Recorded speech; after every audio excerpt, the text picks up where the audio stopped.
The next chapter I'm going to read is chapter 8, Myron.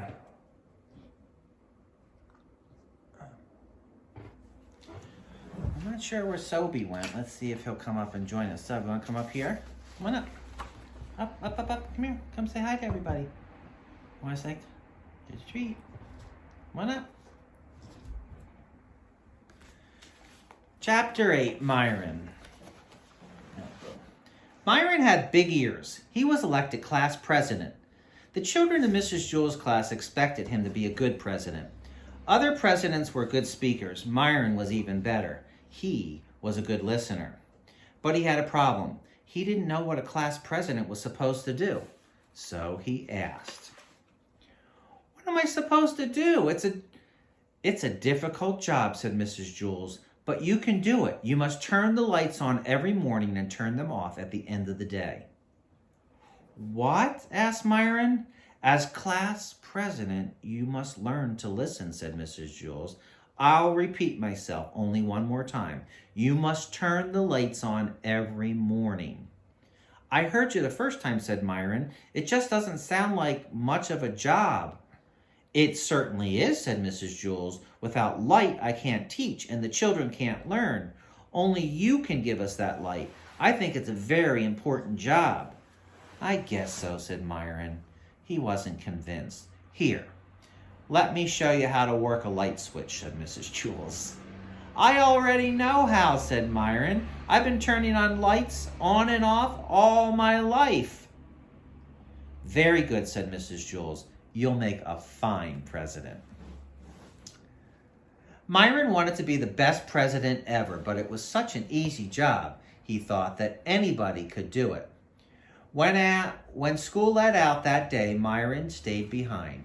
He turned out the lights by flicking the switch on. "Excellent," said Mrs. Jewell. On his way home, Myron heard a horrible noise. First there was a loud screeching, then a sharp squeal, a roaring engine, and then the very faint sound of a girl crying.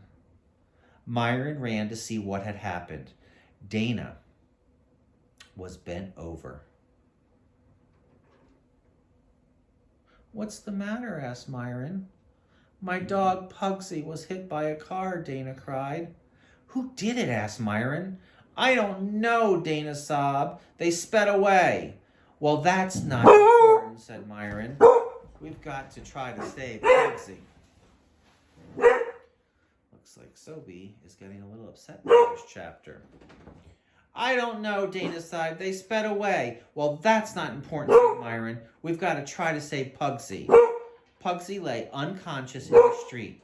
Myron carefully picked her up. He carried her 2 miles to the vet. Dana cried at his side. "Don't worry," Dana said Myron. "She'll be all right." But he wasn't really sure. He gave Pugsy to the vet, walked Dana home, then walked home himself. Dana was so upset that she forgot to thank him. Myron didn't mind.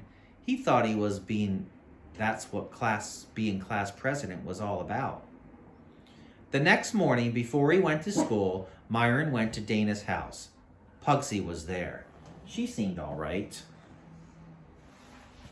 Dana petted her. Pugsy licked her face.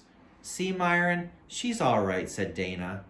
"The vet said that you brought her in just in time." "Hi, Pugsy," said Myron. He petted her. Pugsy bit his hand. "I guess she doesn't know you," said Dana. "She was unconscious yesterday when you saved her life." Dana's mother put some medicine and a Band-Aid on Myron's hands. Then she drove the children to school. They were late. They ran up the stairs to Mrs. Jewell's class. The room was completely dark. "It's about time you got here, Myron," said Mrs. Jewell. "They have no lights." "Why didn't somebody else just turn them on?" asked Myron. "Because you're class president," said Mrs. Jewell. "Show Stephen how to work the lights. From now on, he will be class president." Myron showed Stephen how to turn on the lights. He flicked the switch up. At the end of the day, Myron showed Stephen how to turn the lights off. He flicked the switch down. After a week, Stephen finally caught on. He made a good president. The lights were on every morning. Myron, who was president for only a day, was the best president in the history of Wayside School. It's just that nobody knew it.